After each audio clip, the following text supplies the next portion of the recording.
Hi guys, welcome back to Rev Solutions. Today we're looking at the BMW F900XR. Now this BMW starts at £9,825, which is a decent price for a BMW. It's available in this galvanic gold metallic colour, which I think is very similar to the BMW E46 M3s. So I really do like this based on the fact that I like the E46 M3 colours.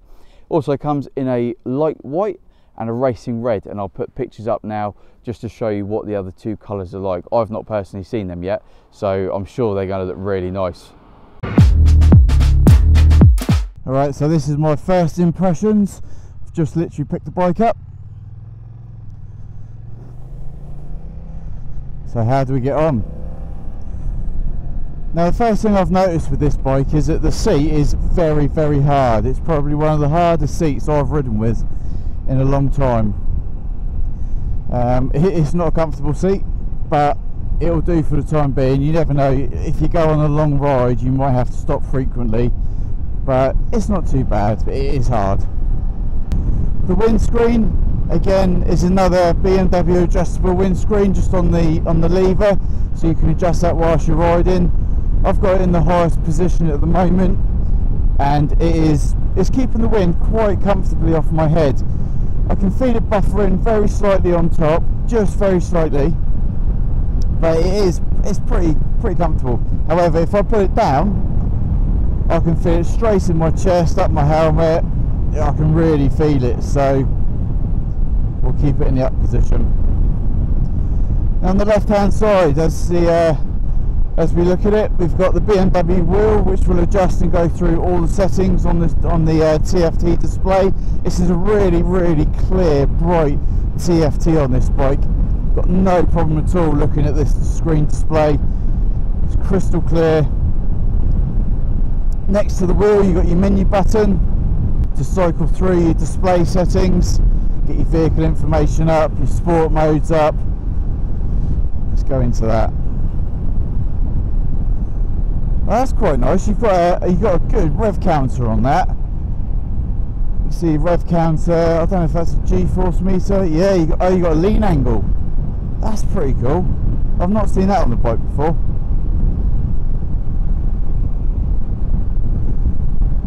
Right, so let's get past this caravan.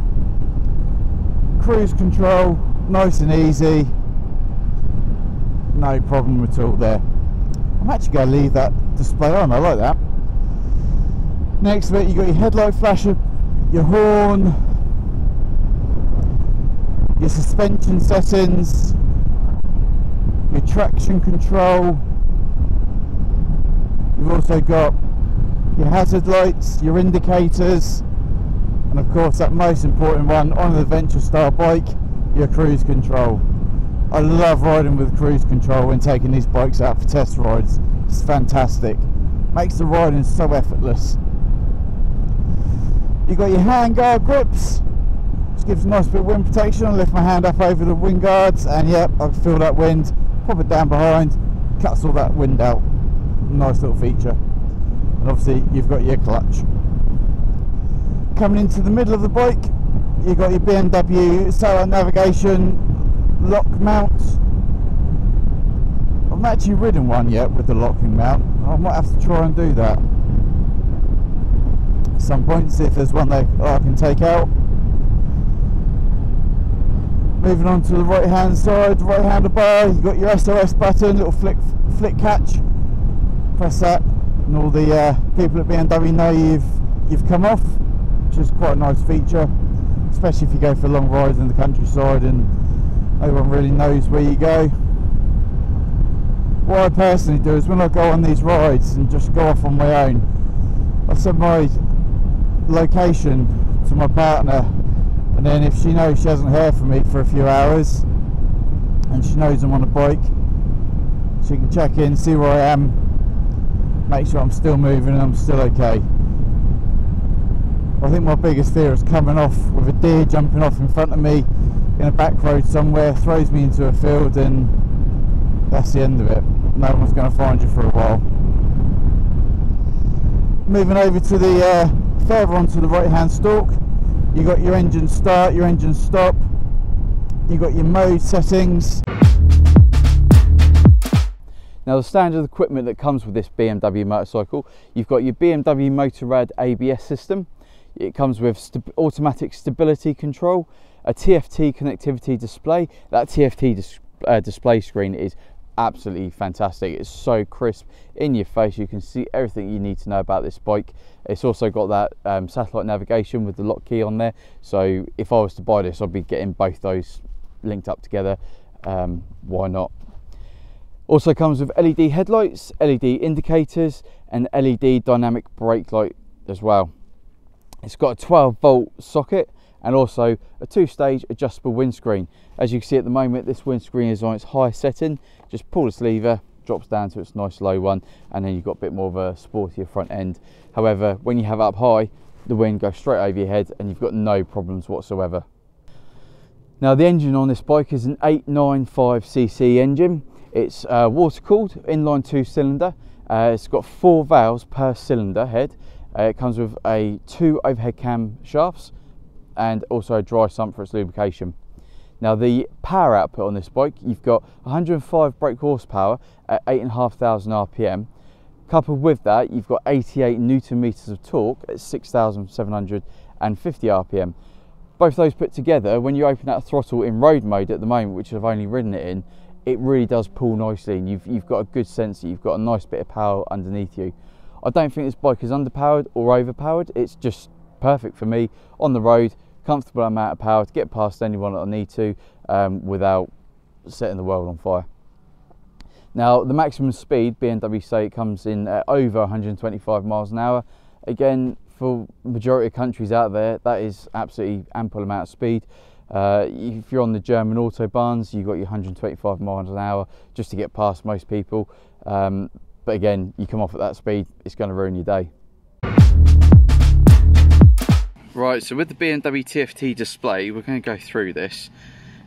So we press the menu down button, we got the sport setting, we select the sport mode.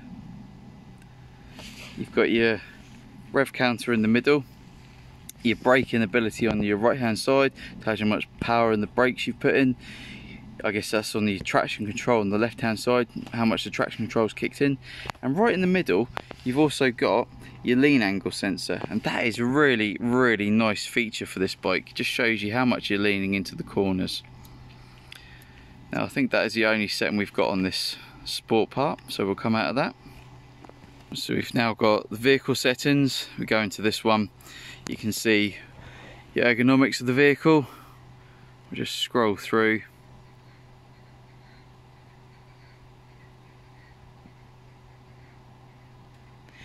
BMW really have hit the nail on the head with their TFT displays. They are so informative. I really do like them. Just wish my bike would have something like this, but who knows, maybe in the future I'll be getting a BMW.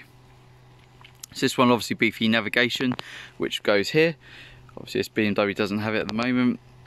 Your media center, your telephone, all links to your phone, and I'm guessing that setting. So vehicle settings, you got your alarm, so you can actually change all these things. None of these are on at the moment. I'm not going to touch it because it's set up for what BMW want. But there are a lot of features on this TFT display. System settings, date, time, connections, you got display information, brightness. So let's push this up to 100%.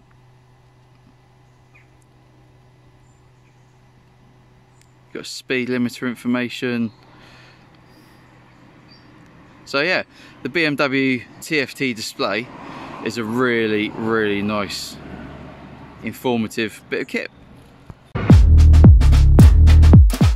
Now when it comes to the clutch on this bike, it's a multiple disc wet clutch. It's mechanically operated, so it's really light on that clutch lever. It is a slipper clutch, and this bike has a quick shifter up and down. The quick shifter up and down for this bike is really nice. Downshift is very smooth. Upshift, it is a little bit clunky, but maybe that's just because I'm quite aggressive with the upshift, but it is a nice feature on this bike. Now it's got a 6-speed manual gearbox. It's chain driven, so unlike the shaft driven ones that BMW produce, you are going to have to keep your chain maintenance up on this bike, but as most of us always ride with chains, that won't be a problem for us trying to get that all sorted. Now at the front of the bike, you've got upside down telescopic forks, and they're coming in at 43mm suspension. Now the rear of the bike comes with a cast aluminium double swing arm. It's got a centrally located spring strut. The spring is preloaded hydraulically adjustable. You've got your control on the near side handlebar where you can adjust what setting you've got your suspension on, and you've also got a rebound dampening adjuster. At the moment the suspension setup is really stiff. I went over a small bump a minute ago and yeah, I felt it, so I'll be adjusting that on the ride back to BMW. Now the wheelbase of this bike comes in at 1521mm. It's not a really long bike, I don't know if it's average, but it's a pretty comfortable machine to ride. It doesn't feel like it's dragging its back end everywhere, or it's too short to go into corners that it's giving you a bit of trouble keeping your stability. It handles really well for this type of machine. The wheels are made out of cast aluminium, simple design, nice and black. I really like them. I wouldn't change those at all. Yeah, I think they're brilliant. The front tyre, you're looking at 120mm by 70 and a 17-inch rim. At the rear, you've got a 180/55, again 17-inch rim.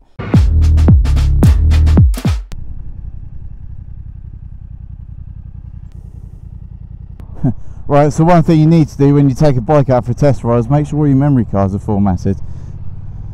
Alright, to format that one, you got your heated grips as well. At least I have one camera working, that's a bonus. Got heated grips on this bike, which are, I've got them in setting 2 at the moment, and my hands are lovely and warm. It's a bit of a cold wind on the knuckles at the moment, so the heated grips are very welcome. What else have we got? We got a quick shifter up and down on this bike, which is really nice. Right, so I'll pop into Lumi's briefly, and then we'll carry on with this ride.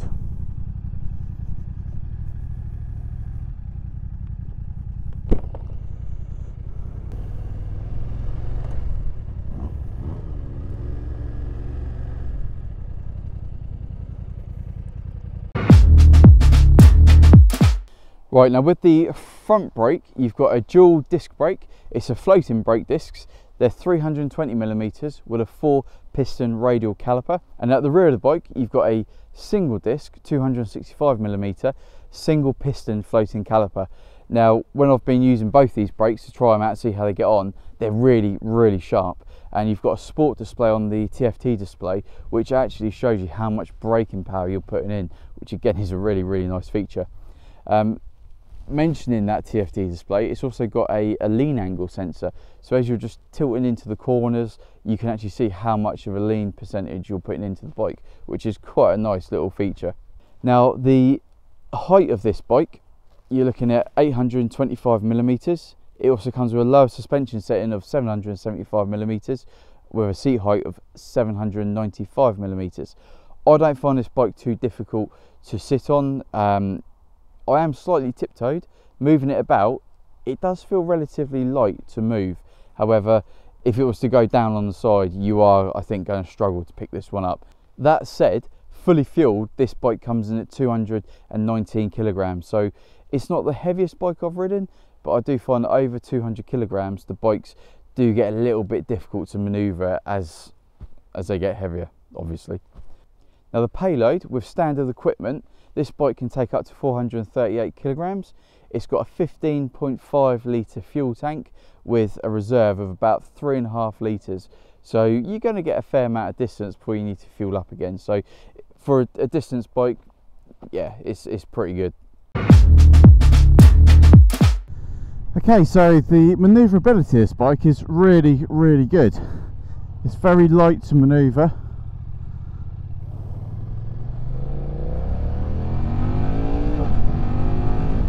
And it is pretty quick on the pickup on road mode. Doesn't really seem to be any dramas with that. So the windscreen is nice and high. Seating position is very comfortable. We've got keyless ignition, which again, I'm not a fan of it, purely on the fact that what's wrong with a good old key, and there's less to go wrong. However, it is quite a nice feature. Let's take it down a little track here. So this is the old Westmoreland Railway. Now the visibility on this bike is really, really good. You're up nice and high. Now the few bits of traffic that I've been behind, I've had really good visibility over the top of them, so that's a nice little bonus on this bike. The slow manoeuvrability of it is really, really good. Oh, that shifted up from first to neutral, which is always good. The hand position on this bike is nice. The arms are nice and close together, not too far out, or they're not too tucked in. So far, could I see myself buying one of these, riding one of them for a long time, having it as my own bike? I probably could.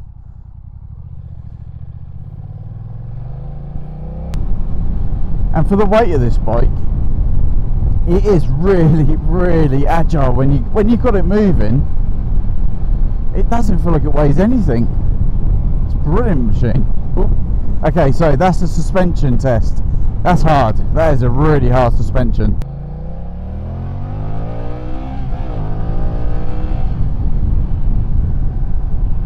So this bike redlines at 9,000 RPM and tops out completely at 10,000 revs.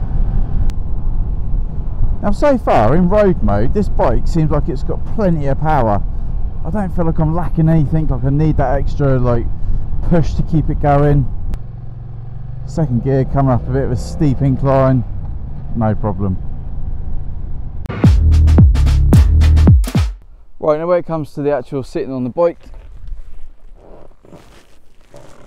so I'm really on my tiptoes on this bike. I'm not on the most evenest of ground, it's all gravel and it is sloping down. However, one foot flat on the floor, the other foot up on the footrest, and it's not too bad. You can just perch one bum cheek off the side and yeah, it's comfortable. It's easy to sit on and keep stable, but like I said, as soon as you get it going, this will be difficult to pick up. The seating position, just pop it on side stand, is relatively comfortable. Your back is quite straight. Let's get it back up on this off the side stand. Your back is pretty straight on this bike. The leg position, ridiculously comfortable. I didn't find any issues with that when I was riding. You got the nice grips over the handles just to keep the wind off you. The mirrors, they're positioned in tight, so you're not going to feel like you're going to knock them off as you go past, and they're pretty much in line with the outside of the handlebars. Now for the pillion riders out there, you've got your pillion pegs, and I'll just pop up onto the rear seat, and there we go. You've got nice easy to use grab rails. It doesn't, this isn't the best place to be doing this because it is on such a lean, but I can imagine when you're upright holding on to your rider, it will be a relatively comfortable bike to be a pillion on. Now walking around this bike, we'll start at the rear. So we've got the nice LED tail lights here, LED indicators. It doesn't have a tail tidy. It comes out again past the rear wheel, which is a requirement at the moment. It is Euro 5 compliant, so all these features have to be compliant with those regulations. You've got your luggage bolts on the side here, your grab rails. Down here you've got your BMW integrated pannier set, I guess, locking, so it all sits on there nicely. Walking around to the next part of the bike, we've got a nice smooth flowing seat. This has got a nice step here, so when you're sitting on it, the material bends down, and then that step is really dominant in your lower back and then the top of your bum, so you've got no issue with sliding around on this seat, and it's quite grippy. Got a nice silver matte section going up to the fuel tank, which breaks up the gold really nice. I think the colour contrast here is absolutely perfect. Again, we've got the quick shifter, the pillion pegs, centre stand. Got BMW's nice engine cover, which I do like the look of. It's got BMW stamped on the side of it. You got your controls on the left hand side. Moving around to the front, you got a nice big dominant windscreen. You can see through, it's nice and easy, it's completely transparent. You got the nice tapered down front, your 2 LED headlights. Again, I haven't been able to try these at night. I'm only taking these bikes out during the day, but it would be interesting to see how good BMW's lights are at night. Coming to the front, you can see your radiator grille, which is really nice. You got your steering damper there. You got your hugger over the front wheel, again with a nice gold and the matte black finish. Moving round to the side, these indicators are slightly smoked as well, which is a really nice feature. You got your Brembo front brakes with your big calipers at the front of the bike. I think this setup is really nice, and BMW on here have got Michelin tyres and they offer quite a nice amount of grip. Walking down the side, we've got BMW's logos, the bike spec and logos down the side there. We've got a nice exposed exhaust system, nice exhaust cover. Moving to the middle of the bike, you can see suspension, nice red suspension spring. You got your adjusters here, all your electronics. Your exhaust, it's a basic exhaust system. If this was my bike, I would definitely change that for something that looks the part, but as it is, it fits with the flow of the bike really well. And at the back of the bike, you got your Brembo rear disc, your ABS disc. That's pretty much all there is to it. It's a very simple but good looking motorcycle on this one.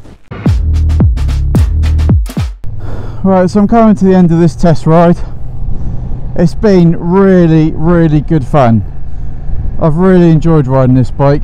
It's very simple to ride, makes you feel good. I'm going to turn these heated grips off though. Although what I am going to try and do now is actually change the mode setting, because I've never actually changed the mode on a BMW before. So we got rain, road and dynamic. So it's in dynamic mode. You've got to be stopped to do this. And the suspension settings, I'm going to have it in dynamic. Let's give that a try, see if that makes a slight difference. Bit of a national, see what changes. Yeah, that's nice. That's made a bit of a difference. Good old dynamic mode. This bike shifts really well in dynamic mode. Slow down for a completely blind corner. It's probably a bad idea coming down here, because if I get a car coming towards me, I'm not going to have anywhere to go. Right, so we'll take a nice quick road back to Barnstormer and pick up the GSXR. So I've thoroughly enjoyed my ride out on this bike today. It is a bike I would definitely consider. The BMW 1250R was another bike that really took my fancy, but this one's a lot cheaper. Not as comfortable, but it's still good. So what we'll do now is we'll do a quick recap of this bike. So wind mirrors, they're alright, they're pretty good visibility on them. Seat, firm, borderline very hard, but that with the seating position doesn't really give you any problems, I don't think. Handlebar width, grip, height, you name it, the handlebars are really comfortable. I've got no problem with the positioning of the handlebars. It does feel quite narrow as well, so filtering in and out of traffic on this bike I think would be quite comfortable. The seating position, your back is slightly upright. It does work well. The pickup of this bike though in dynamic mode is really impressive. This has got all the power you need for being on the road. The brakes, rear good, front very good. Yep, no dramas with those brakes. Leg positioning again is nice. It's not causing me any issues in my knees and my ankles. So that's a good thumbs up for that one. Display, very bright, very clear. Right, now this has recently been laid, this road, so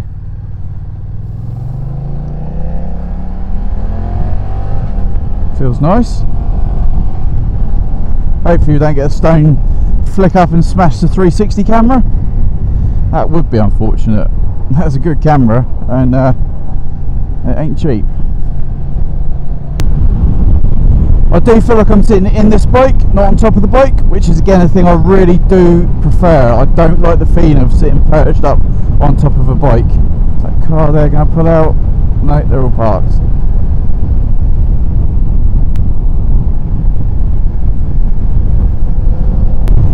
Now for value for money, I think you can't go wrong. Just under £10,000 brand new for this bike. That's a bargain for a BMW. You really can't argue about that. You've got a lot of bike for 10 grand. Now if you pick one of these up second hand, even cheaper, you really are getting a bargain. The windscreen, that was the other thing I was going to say. The height of that windscreen in its top high mode, that is absolutely perfect. It is just, it cuts all the wind off you, and especially if you tuck it down, you've got no problem getting out of that wind. Yeah, that's good. Right, so just coming to the end of the test ride. If you've liked this video, please give me a thumbs up. If you haven't liked this video, give me a double thumbs down. Double thumbs down, don't forget that. Please subscribe to the channel, press your bell for more notifications when we upload new videos. Thank you for watching this review of the BMW, and we'll see you soon.